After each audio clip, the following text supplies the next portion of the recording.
Caroline Depeut est psychiatre dans une clinique à Uccle. Quotidiennement, elle est victime d'agressions verbales, mais pas que.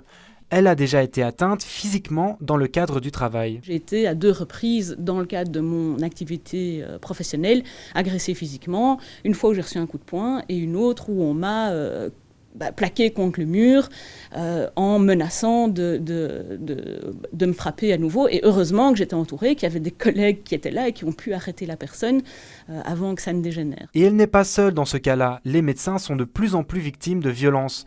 Une situation qui nuit à leur travail. Je pense que pour pouvoir travailler sereinement, il faut qu'on puisse être dans une relation de confiance qui est réciproque et que si pour nous les conditions ne sont plus remplies, eh bien on ne sait plus travailler dans cette sérénité. Suite à ce problème, une plateforme d'aide aux médecins a été mise en place en 2016. Depuis son lancement, ont été recensés 209 signalements pour violence.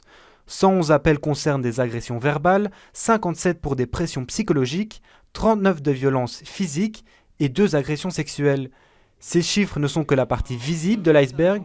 Beaucoup de médecins n'osent pas franchir le pas et signaler ces violences. Le médecin apprend à l'université qu'il doit être sans émotion, invulnérable, un peu le star, etc. Et une fois qu'ils se perçoivent qu'ils sont humains comme tous les autres, ça leur met dans la honte. Et c'est la honte qui fait qu'ils n'osent pas en parler, ni en famille, ni à leurs collègues, etc. Une campagne de sensibilisation vient d'être lancée par la SPF Intérieur. Elle s'adresse aux patients, les incite à traiter leurs médecins avec respect, de manière à mettre fin à toute forme de violence.